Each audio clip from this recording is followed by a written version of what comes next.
conservatory too hot, too cold or too bright? If so, we can probably help you. My name's Colin Staplehurst and I'd like to introduce you to the world of clip-in conservatory blinds. What I'm going to do is talk about roof blinds and then move on to side blinds. So if we start off with a typical roof blind, here's one. It's triangular, as you can see. All side blinds are rectangular, by the way, so you can tell the difference quite easily.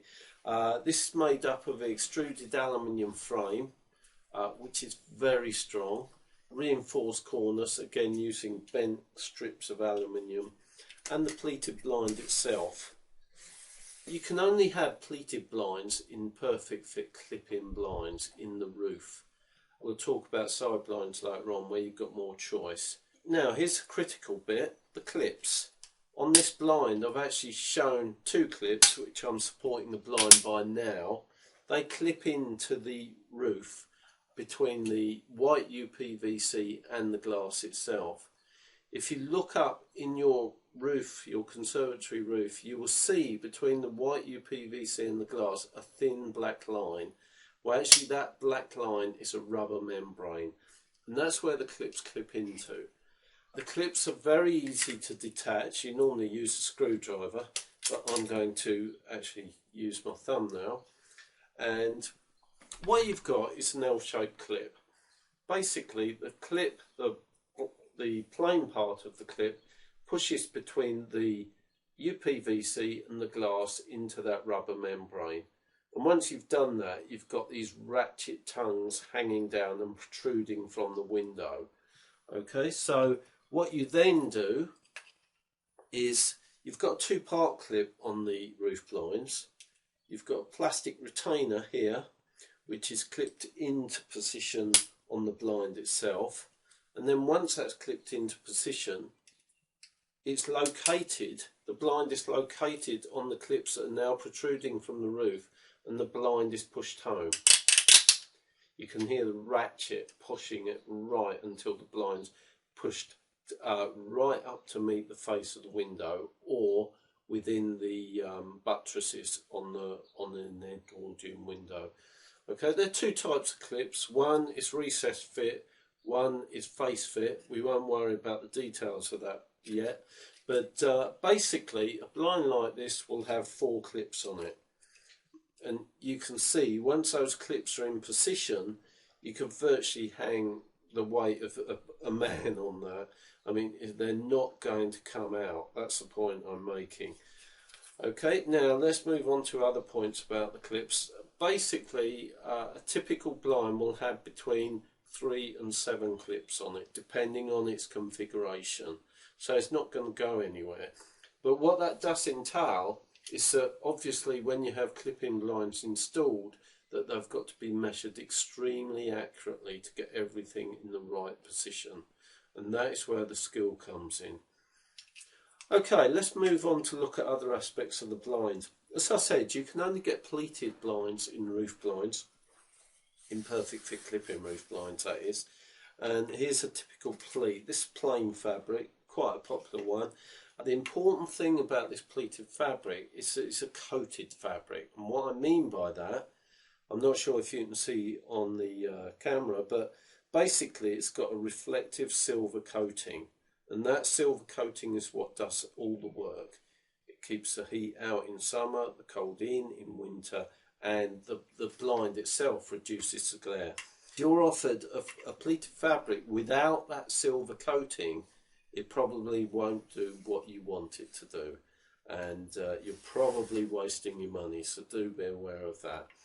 Right, another very important point on the pleats themselves, and this more applicable to side blinds, is this tape. Now it doesn't look very significant, but is very important in keeping the pleats from dropping out.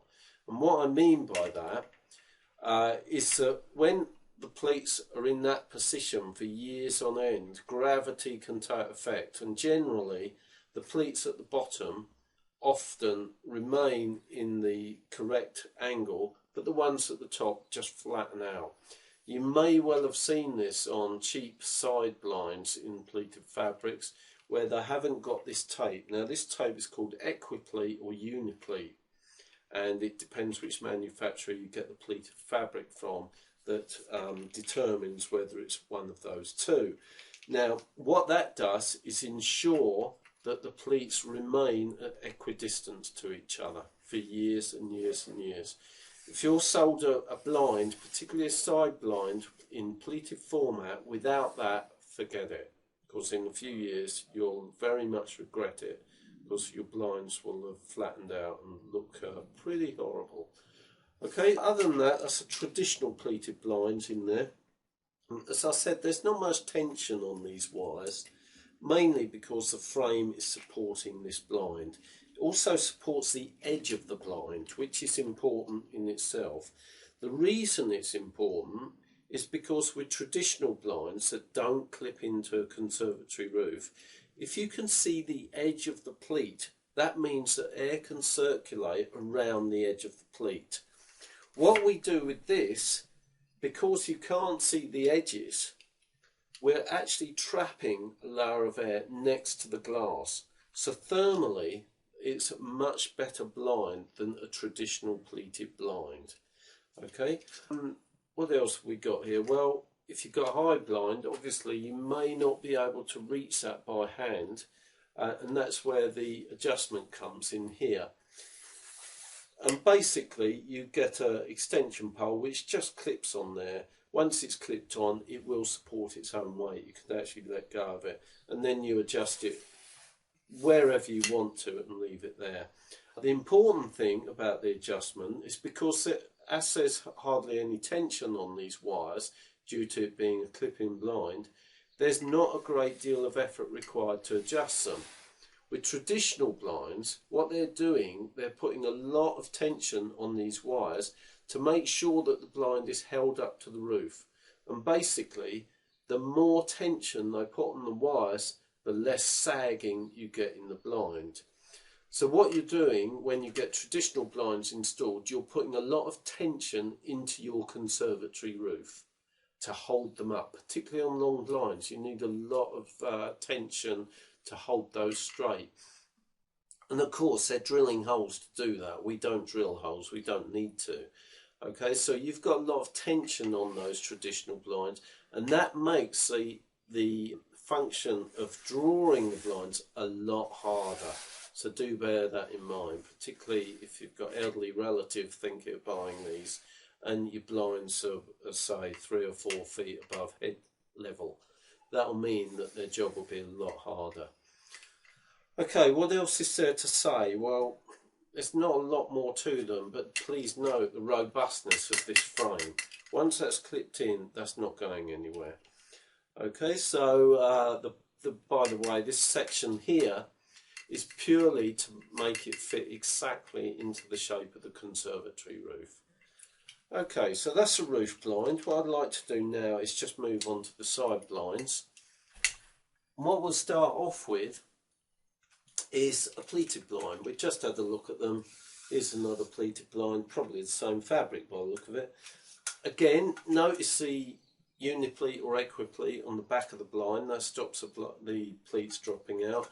The sturdiness of the frame again is not as sturdy as the roof blinds, and the reason for that is that it doesn't need to be. The window actually supports these in the vertical position, and all you need is a few clips, well, a minimum of 4 really, or 2 on the small opening windows at the top of the conservatory. It's a few clips to hold them into the window. These are very simple clips. They're not as strong as the roof blinds because they don't need to be, and simply they just push into the frame. So again, you've got the tongue of the clip which is pushed into the rubber in the window, and then the frame is pushed into that clip. So you've got 4 clips which are holding it. They're not very strong clips, although they're steel, they click home. They're also available in white or brown, by the way. So if you've got a brown conservatory, that's not a problem. We'll speak about that in a minute, actually, because that can get complicated. Basically, if you've got a white or brown conservatory, you can get roof blinds in white or brown. Now, if you've got a golden oak conservatory, which is slightly lighter brown than the standard, you can only get side blinds in golden oak colour, and it's not painted on the frame of the golden oak blinds. Basically, it's a plastic wrap which is golden oak, and it can cost you more if you go to other manufacturers. So do beware of that, because they'll pump the price up. But obviously, if you've got a golden oak conservatory and you want roof blinds, you either have white or the dark brown.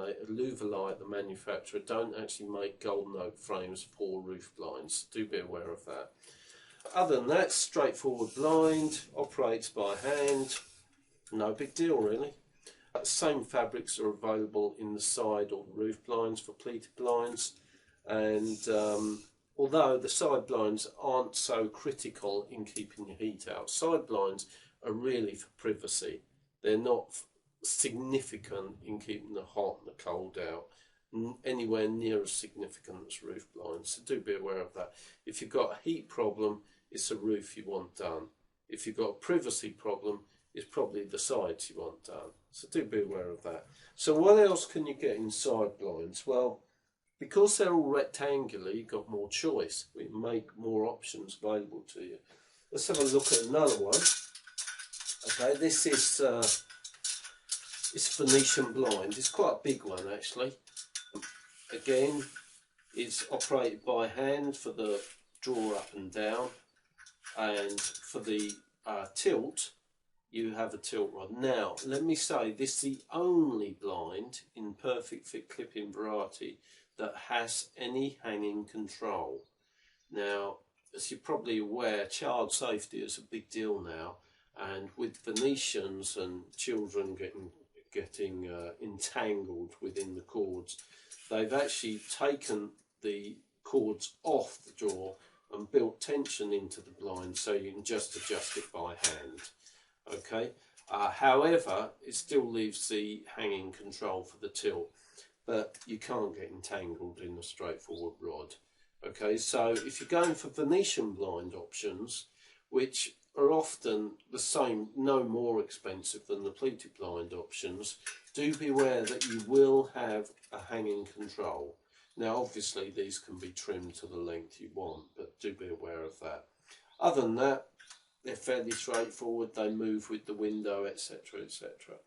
Okay, the frame is identical, whether it's Venetian, pleated, or roller blind. So, mentioning roller blind, let's move on to roller blinds. Here's a roller blind. Nice little units. Hadn't been out long. They've been having teething problems over the last year or so with the configuration of roller blinds, but now Luvalite have really got it sorted. And what you've got here is a tensioned roller blind, so you can simply lock it where you want. The frame is the same, as I say, the clips are the same. The only difference is that you've got to have this bulbous section at the top to contain the roller blind itself. Now, there is one thing that you should be aware of with roller blinds, and that is, because they're a tension blind and you've got a tension spring in the top there, the minimum width you can have made is about 300mm, about a foot. So if you've got windows in your conservatory that are less than a foot, unfortunately you can't have roller blinds. You've got to go for the Venetians, or you've got to go for the pleated blinds. Lovely product actually. A lot of variety in roller blind fabrics as well, so if you want to add something to your conservatory, you can certainly do it that way. Unfortunately, due to the way roller blinds are made with the tension roller, they are more expensive than the Venetians and the pleated, so do be aware of that. You're probably thinking, well, he's shown me a couple of big ones. What about those small windows at the top of the conservatory? Not a problem. They make these a lot smaller. Typically, you'd have a window of that depth that would just clip, the frame would just clip into the window and move when you open the window. That's the important thing, it'll move with the window. The great thing is it gives you total versatility. If you've got 20 windows in the sides of your conservatory and you want to draw one and leave the other 19 open or whatever, you can do that. It's total versatility. Okay, one other thing to be aware of is that the frames have got depth to them. There's a depth between the face of the window and the front of the frame of about 6mm. Now, why is that important? Well, the only reason it's important is because on those opening windows at the top, often where you go to open the window, the distance between the opener and the window frame can be less than 6mm. So we can get over that, and simply what we do, we remove the handle and we put a spacer behind it, typically 2 or 3mm thick, and that gives you the clearance on the frame. Otherwise you scratch the frame at the bottom, or you wouldn't be able to operate your opening window. Okay, so that's a brief introduction to Conservatory clip-in blinds for the roof and the sides. And of course we keep talking about Conservatory. Basically you can have these on any window in the house. So if you look at the side blinds and thinking, I could do with one of those Venetian clip-in blinds in my bathroom, yes, you can do that. That's not an issue. Okay, so thank you for your time. If you've got any questions, go to our Q&A section. Loads of answers in there. A lot of details also in the news section about how the clips work, etc. But if you can't get your answers there, do have a look at our other videos on YouTube or give me a call. Thank you.